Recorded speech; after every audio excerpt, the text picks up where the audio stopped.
ಓಂ ಸಾಯಿರಾಮ್. ಅಧ್ಯಾಯ 33. ಭಕ್ತ ಬಂಧು ಶ್ರೀ ಸಾಯಿ. ಶ್ರೀ ಗುರುಭ್ಯೋ ನಮಃ. ಶ್ರೀ ಗುರುಗಳ ಮಹಾತ್ಮರ ದರ್ಶನ ಭಾಗ್ಯದಿಂದ ಸರ್ವ ಪಾಪಗಳು ನಾಶವಾಗುತ್ತದೆ. ಮಹಾಯೋಗಿಗಳ ದಯಾಪೂರಿತ ದೃಷ್ಟಿ ಮಾತ್ರದಿಂದಲೇ ಕಷ್ಟಗಳು ನಾಶವಾಗಿ ದುಃಖ ದೂರವಾಗಿ ನಮ್ಮನ್ನು ಪವಿತ್ರರಾಗುವಂತೆ ಅನುಗ್ರಹವಾಗುವುದು. ಈ ಮಹಾಯೋಗಿಗಳ ಋಣವನ್ನು ನಾವು ತೀರಿಸಲು ಸಾಧ್ಯವಿಲ್ಲ. ಶ್ರೀ ಸಾಯಿ ಬಾಬಾ ಅವರು ಸದಾ ಅಗ್ನಿಯನ್ನು ಪ್ರಜ್ವಲಿಸುತ್ತಿದ್ದರು. ಭಕ್ತರಿಂದ ಪಡೆದ ದಕ್ಷಿಣೆಯಿಂದ ಕಟ್ಟಿಗೆಯನ್ನು ಖರೀದಿಸಿ ಅದನ್ನು ಉರಿಸುತ್ತಿದ್ದರು. ಆ ದೂನಿಯ ಅಂದರೆ ಬೂದಿಯ ಊದಿ ಅಂದರೆ ಭಸ್ಮ. ಬಾಬಾ ಅದನ್ನು ಪ್ರಸಾದ ರೂಪವಾಗಿ ತಮ್ಮ ಭಕ್ತರಿಗೆ ನೀಡಿ ಅನುಗ್ರಹಿಸುತ್ತಿದ್ದರು. ಈ ಊದಿ ಪ್ರಸಾದವು ತುಂಬಾ ಮಹತ್ವದ್ದಾಗಿದೆ. ಊದಿಯಿಂದ ನಾವು ತಿಳಿಯುವುದು ಏನೆಂದರೆ, ಉರಿದ ಬೂದಿಯಂತೆ ಈ ಜಗತ್ತು ನಶ್ವರ. ಎಂದಾದರೊಂದು ದಿನ ಈ ಪಂಚಭೌತಿಕ ಶರೀರವು ನಾಶವಾಗಿ ಹೋಗುತ್ತದೆ. ಬ್ರಹ್ಮ ನಿತ್ಯ, ಈ ಜಗತ್ತು ಅನಿತ್ಯವಾದುದು. ನಾವು ಇಲ್ಲಿಗೆ ಬರುವಾಗಲೂ ಸಾಯುವಾಗಲೂ ಏಕಾಂಗಿಯಾಗಿಯೇ ಇರುತ್ತೇವೆ. ಈ ದಿವ್ಯ ಸಂದೇಶವನ್ನು ಬಾಬಾ ಅವರು ನೀಡುತ್ತಿದ್ದ ಊದಿ ಭಕ್ತರಿಗೆ ನೆನಪಿಸುತ್ತದೆ.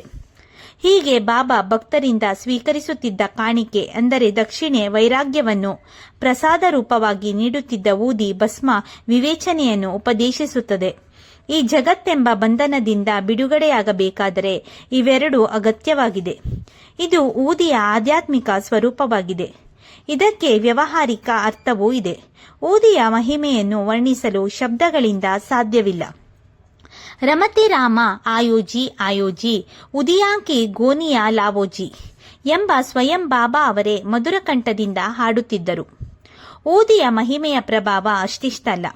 ಶ್ರೀ ಸಾಯಿ ಅವರ ಕರುಣೆ ಅಷ್ಟು ಅಗಾಧವಾಗಿದೆ. ಅದರಲ್ಲಿ ಕೆಲವು ಪ್ರಸಂಗಗಳನ್ನು ಇಲ್ಲಿ ಉದಾಹರಿಸಬಹುದಾಗಿದೆ. ನಾಸಿಕ್ನ ನಾರಾಯಣ್ ರಾವ್ ಜಾನಿ ಅವರು ಸಾಯಿ ಭಕ್ತರು. ಅವರು ಒಬ್ಬರ ಬಳಿ ಕೆಲಸ ಮಾಡುತ್ತಿದ್ದರು. ಅವರು ಸಾಯಿ ಭಕ್ತರೇ. ಒಮ್ಮೆ ಜಾನಿಯವರು ತಮ್ಮ ತಾಯೊಡನೆ ಶಿರಡಿಗೆ ಬಂದಿದ್ದರು. ಬಾಬಾ ಅವರನ್ನು ಆಶೀರ್ವದಿಸುತ್ತಾ, ಇನ್ನು ಪರರ ಮನೆಯಲ್ಲಿ ಕೆಲಸ ಬೇಡ, ಸ್ವತಂತ್ರ ಉದ್ಯೋಗ ಆರಂಭಿಸು ಎಂದರು. ಬಾಬಾರ ಅಣತಿಯಂತೆ ನಾರಾಯಣರಾಯರು ನೌಕರಿ ಬಿಟ್ಟು ಸ್ವಂತ ಹೋಟೆಲ್ ಒಂದನ್ನು ಪ್ರಾರಂಭಿಸಿದರು. ಆನಂದಾಶ್ರಮ ಎಂಬ ಅವರ ಈ ಹೋಟೆಲ್ ಚೆನ್ನಾಗಿ ಲಾಭ ತಂದಿತು. ಒಮ್ಮೆ ಅವರ ಸ್ನೇಹಿತರೊಬ್ಬರಿಗೆ ಚೇಳು ಕಚ್ಚಿತು. ಊದಿಯ ಮಹಿಮೆಯನ್ನು ತಿಳಿದ ಜಾನಿಯವರು ಅದಕ್ಕಾಗಿ ಹುಡುಕಿದರು. ಊದಿ ಸಿಗಲಿಲ್ಲ. ಕೊನೆಗೆ ಬಾಬಾ ಅವರ ಫೋಟೋ ಮುಂದೆ ಹಚ್ಚಿ ಗಂಧದ ಕಡ್ಡಿಯ ಬೂದಿಯನ್ನೇ ಬಾಬಾ ಅವರನ್ನು ಭಕ್ತಿಯಿಂದ ಸ್ಮರಿಸಿ ಊದಿ ಎಂದು ಭಾವಿಸಿ ಚೇಳು ಕಚ್ಚಿದ ಜಾಗಕ್ಕೆ ಸವರಿದರು. ಸ್ವಲ್ಪ ಹೊತ್ತಿನಲ್ಲೇ ಅವರ ಬಾಧೆ ನಿವಾರಣೆಯಾಯಿತು. ಬಾಂದ್ರಾದಲ್ಲಿ ಸಾಯಿ ಭಕ್ತರೊಬ್ಬರಿದ್ದರು. ಬೇರೆ ಊರಿನಲ್ಲಿದ್ದ ಅವರ ಮಗಳಿಗೆ ಗಂಟಲು ಜ್ವರ ಬಂದಿದೆ ಎಂಬ ಸುದ್ದಿ ತಿಳಿಯಿತು. ಆಗ ಅವರ ಬಳಿ ಊದಿ ಇರಲಿಲ್ಲ. ನಾನಾ ಸಾಹೇಬರ ಬಳಿ ವಿಚಾರಿಸಿದಾಗ ಅಲ್ಲಿಯೂ ಸಿಗಲಿಲ್ಲ.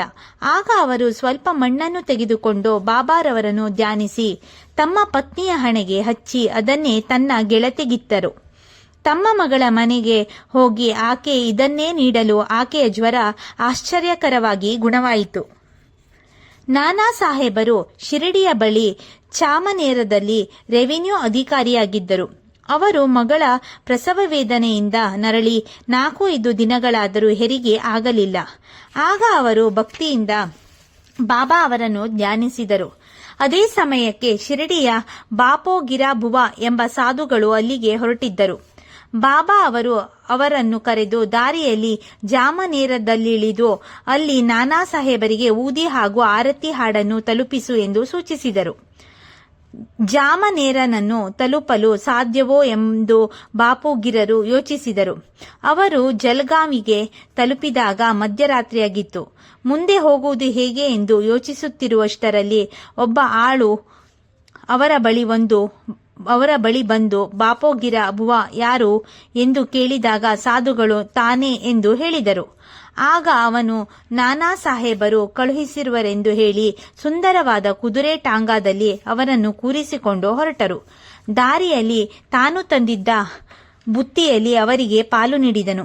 ಅಂತೂ ಜಾಮನೇರನ್ನು ಅವರು ಸಕಾಲದಲ್ಲಿ ತಲುಪಿದರು. ಟಾಂಗಾ ಇಳಿದು ಬುವ ಮೂತ್ರ ವಿಸರ್ಜನೆಗೆಂದು ಹೋಗಿ ಬರುವಷ್ಟರಲ್ಲಿ ಟಾಂಗಾ ಸಿಪಾಯಿ ಯಾರೂ ಕಾಣಲಿಲ್ಲ. ನಂತರ ನಾನಾ ಅವರ ಮನೆ ತಲುಪಿ ಊದಿ ಹಾಗೂ ಆರತಿ ಹಾಡನ್ನು ಅವರಿಗೆ ತಲುಪಿಸಿದರು. ಊದಿಯನ್ನು ನೀರಿಗೆ ಹಾಕಿ ಕುಡಿಯಲು ಕೊಟ್ಟು ಆರತಿಯನ್ನು ಹಾಡಿದಾಗ ಆಕೆ ಸುಲಭವಾಗಿ ಪ್ರಸವವಾಯಿತು. ನಾನಾ ಅವರಿಗೆ ಇದರಿಂದ ಆಶ್ಚರ್ಯಕರವಾಯಿತು. ಅವರು ಆಳನ್ನಾಗಲಿ ಬಂಡಿಯನ್ನಾಗಲಿ ಕಳುಹಿಸಿಯೇ ಇರಲಿಲ್ಲ. ಇದು ಬಾಬಾ ಅವರ ಪವಾಡವಲ್ಲದೆ ಮತ್ತೇನೂ ಅಲ್ಲ. ಮುಂಬಯಿಯ ಕೀರ್ತನಕಾರರಾದ ಬಾಳಾಬುವಾ ಸುತಾರ್ ಎಂಬುವರು 1913ರಲ್ಲಿ ಮೊದಲ ಬಾರಿಗೆ ಶಿರಡಿಗೆ ಬಂದರು. ಅವರು ಬಾಬಾ ಅವರನ್ನು ನಮಸ್ಕರಿಸಿದಾಗ ಈತನನ್ನು ನಾನು 4 ವರ್ಷಗಳಿಂದ ಬಲ್ಲೆ ಎಂದರು. ಅವರು 4 ವರ್ಷಗಳ ಮೊದಲು ಬಾಬಾ ಅವರ ಭಾವಚಿತ್ರಕ್ಕೆ ನಮಸ್ಕಾರ ಮಾಡಿದ್ದರು ಅಷ್ಟೇ. ಇದರಿಂದ ನಮಗೆ ಶ್ರದ್ಧಾ ಭಕ್ತಿಗಳಿಂದ ಶ್ರೀ ಸಾಯಿ ಅವರ ಚಿತ್ರ ನೋಡಿದರೆ ಅವರನ್ನು ಸ್ವಂತ ನೋಡಿದಂತೆಯೇ ಎಂದು ಮನವರಿಕೆಯಾಗುತ್ತದೆ. ಅಪ್ಪ ಸಾಹೇಬ್ ಕುಲಕರ್ಣಿಯವರು ಸಾಯಿ ಭಕ್ತರು. ಅವರಿಗೆ ಟಾನಾಗೆ ವರ್ಗವಾಯಿತು. ಆಗಾಗ ಕೆಲಸದ ಮೇಲೆ ಅವರು ಭಿವಂಡಿಗೆ ಹೋಗಿ 1 ವಾರ ಅಲ್ಲಿ ತಂಗಬೇಕಾಗಿತ್ತು. ಹೀಗೊಮ್ಮೆ ಅವರು ಹೋಗಿದ್ದಾಗ ಒಂದು ಆಶ್ಚರ್ಯಕರ ಘಟನೆ ನಡೆಯಿತು. ಆಗ ಮಧ್ಯಾಹ್ನದ ಸಮಯವಾಗಿತ್ತು. ಅಪ್ಪ ಸಾಹೇಬರ ಮನೆಗೆ ಫಕೀರನೊಬ್ಬನು ಬಂದನು. ಆತನ ಚಹರೆಗಳು ಸಾಯಿಬಾಬಾ ಅವರನ್ನೇ ಹೋಲುತ್ತಿತ್ತು. ಆಗ ಕುಲಕರ್ಣಿ ಅವರ ಪುತ್ರ, ನೀವು ಶಿರಡಿಯ ಸಾಯಿಬಾಬಾ ಅವರೇ ಎಂದು ಕೇಳಲು ಆ ಫಕೀರರು, ಅಲ್ಲ, ನಾನು ಅವರ ಶಿಷ್ಯ. ಬಾಬಾ ಅವರು ನಿಮ್ಮ ಯೋಗಕ್ಷೇಮವನ್ನು ವಿಚಾರಿಸಲು ನನ್ನನ್ನು ಕಳುಹಿಸಿದ್ದಾರೆ ಎಂದು ನಸುನಗುತ್ತಾ ಹೇಳಿ ದಕ್ಷಿಣೆ ಕೇಳಿದರು. ಶ್ರೀಮತಿ ಕುಲಕರ್ಣಿಯವರು ಅವನಿಗೆ 1 ರೂಪಾಯಿ ನೀಡಿದಾಗ ಆತನು ಒಂದು ಊದಿ ಪೊಟ್ಟಣ ನೀಡಿ, ನಿತ್ಯವೂ ಇದನ್ನು ಬಾಬಾ ಅವರ ಭಾವಚಿತ್ರದ ಮುಂದಿಟ್ಟು ಪೂಜೆ ಮಾಡಿ ಎಂದು ಹೇಳಿ ಹೊರಟು ಹೋದನು. ಪತ್ನಿಯಿಂದ ಅವರಿಗೆ ಫಕೀರನ ವಿಷಯವೆಲ್ಲ ತಿಳಿಯಿತು. ಆತನಿಗೆ ನೀಡಿದ ದಕ್ಷಿಣೆ ಕಡಿಮೆ ಆಯಿತೆಂದುಕೊಂಡು ಫಕೀರನನ್ನು ಹುಡುಕಲು ಹೊರಟರು. ಆಗ ದೇವರಿಗೆ ಒಂದು ಕಡೆ ಬಾಬಾ ಅವರನ್ನೇ ಹೋಲುತ್ತಿದ್ದ ಫಕೀರನೊಬ್ಬನು ಕಂಡನು. ಆತನು ದಕ್ಷಿಣೆಗಾಗಿ ಕೈ ಚಾಚಿದಾಗ 1 ರೂಪಾಯಿ ನೀಡಿದರು. 2, 3, 4 ಹೀಗೆ ದಕ್ಷಿಣೆ ನೀಡುತ್ತಲೇ ಇದ್ದರು. ತಮ್ಮ ಗೆಳೆಯರಿಂದ 3 ರೂಪಾಯಿ ಸಾಲ ಪಡೆದು ಆತನಿಗೆ ಕೊಟ್ಟರು. ಅಲ್ಲಿಗೆ ಅವರು ಆ ಫಕೀರನಿಗೆ 9 ರೂಪಾಯಿಗಳನ್ನು ಕೊಟ್ಟಂತಾಯಿತು. ಆದರೂ ಆತನಿಗೆ ತೃಪ್ತಿಯಾದಂತೆ ತೋರಲಿಲ್ಲ. ಪುನಃ ಮನೆಗೆ ಹೋಗಿ 10 ರೂಪಾಯಿ ನೋಟನ್ನು ಕೊಟ್ಟರು. ಫಕೀರನು ಅದನ್ನು ಪಡೆದು 9 ರೂಪಾಯಿಗಳನ್ನು ಅವರಿಗೆ ಹಿಂತಿರುಗಿಸಿದನು. ಇದು ನವರಸ ಭಕ್ತಿಯ ಸಂಕೇತವಾಗಿತ್ತು. ಅಪ್ಪ ಸಾಹೇಬ್ ಕುಲಕರ್ಣಿಯವರು ಊದಿಯ ಪೊಟ್ಟಣವನ್ನು ತೆಗೆದು ನೋಡಿದರು. ಅದರಲ್ಲಿ ಹೂವು ಮತ್ತು ಅಕ್ಷತೆಗಳಿದ್ದವು. ಕೆಲಕಾಲ ನಂತರ ಅವರು ಶಿರಡಿಗೆ ಹೋದಾಗ ಬಾಬಾ ಅವರ ಒಂದು ಕೂದಲೆಳೆಯನ್ನು ತೆಗೆದುಕೊಂಡು ಇವೆಲ್ಲವನ್ನು ಒಂದು ತಾಯಿತದಲ್ಲಿ ಹಾಕಿ ತೋಳಿಗೆ ಕಟ್ಟಿಕೊಂಡರು. ಇದರ ಶಕ್ತಿಯಿಂದ ಅವರಿಗೆ ಬರುತ್ತಿದ್ದ 40 ರೂಪಾಯಿ ಸಂಬಳ ಮುಮ್ಮಡಿಯಾಯಿತು. ಮನಸ್ಸಿಗೆ ನೆಮ್ಮದಿಯೂ ದೊರಕಿತು. ಹೀಗೆ ಆರ್ಥಿಕ ಹಾಗೂ ಆಧ್ಯಾತ್ಮಿಕ ಲಾಭಗಳನ್ನು ಅವರು ಪಡೆದರು. ಠಾಣಾ ಜಿಲ್ಲೆಯ ಹರಿಬಾವು ಕರ್ಣಿಕಾ ಎಂಬುವರು ಶಿರಡಿಗೆ ಬಂದು ಸಾಯಿಬಾಬಾ ಅವರ ದರ್ಶನವನ್ನು ಪಡೆದಿದ್ದರು. ಬಾಬಾ ಅವರಿಗೆ ವಸ್ತ್ರ ಹಾಗೂ ದಕ್ಷಿಣೆಗಳನ್ನು ಅರ್ಪಿಸಿ ಮಸೀದಿಯಿಂದ ವಾಪಸ್ಸಾಗಿ ಹೋಗುವಾಗ ಅವರಿಗೆ ಮತ್ತೊಂದು ರೂಪಾಯಿ ಅರ್ಪಿಸಲೇ ಎನಿಸಿತು. ಆದರೆ ಬಾಬಾ ಅವರ ನಿಯಮದ ಪ್ರಕಾರ ಒಮ್ಮೆ ಆಶೀರ್ವಾದ ಪಡೆದವರು ಮತ್ತೆ ವಾಪಸ್ಸಾಗಬಾರದಿತ್ತು. ಶ್ಯಾಮ್ ಅವರ ಸಲಹೆಯಂತೆ ಅವರು ಹಾಗೆಯೇ ಹೊರಟು ಹೋದರು. ಅವರು ನಾಸಿಕಕ್ಕೆ ಹೋದಾಗ ಅಲ್ಲಿ ಕಾಳಾರಾಮ್ ಮಂದಿರದಲ್ಲಿ ಭಜನೆ ಮಾಡುತ್ತಿದ್ದ ಶ್ರೀ ನರಸಿಂಗ ಮಹಾರಾಜರು ತಮ್ಮ ಭಜನೆ ನಿಲ್ಲಿಸಿ ಇವರ ಬಳಿ ಬಂದು ಕೈ ಹಿಡಿದು, ನನ್ನ 1 ರೂಪಾಯಿ ಕೊಡು ಎಂದರು. ಕರ್ಣಿಕಾ ಅವರಿಗೆ ಆಶ್ಚರ್ಯವಾಯಿತು. ತಾವು ಬಾಬಾ ಅವರಿಗೆ ಅರ್ಪಿಸಬೇಕು ಎಂದಿದ್ದ 1 ರೂಪಾಯಿಯನ್ನು ಅವರೇ ತೆಗೆದುಕೊಳ್ಳುತ್ತಿದ್ದಾರೆ ಎಂದು ಬಹಳ ಆನಂದದಿಂದ ಕೊಟ್ಟರು. ಈ ಪ್ರಸಂಗದಿಂದ ಸಂತರೆಲ್ಲರೂ ಒಂದೇ, ಅವರೆಲ್ಲ ಒಂದೇ ಧ್ಯೇಯದಿಂದ ಜೀವಿಸಿ ಭಕ್ತರನ್ನು ಅನುಗ್ರಹಿಸುತ್ತಾರೆ ಎಂಬಲ್ಲಿಗೆ ಶ್ರೀ ಸಾಯಿ ಸಚ್ಚರಿತೆಯ 33ನೇ ಅಧ್ಯಾಯವು ಸಂಪೂರ್ಣವಾಯಿತು.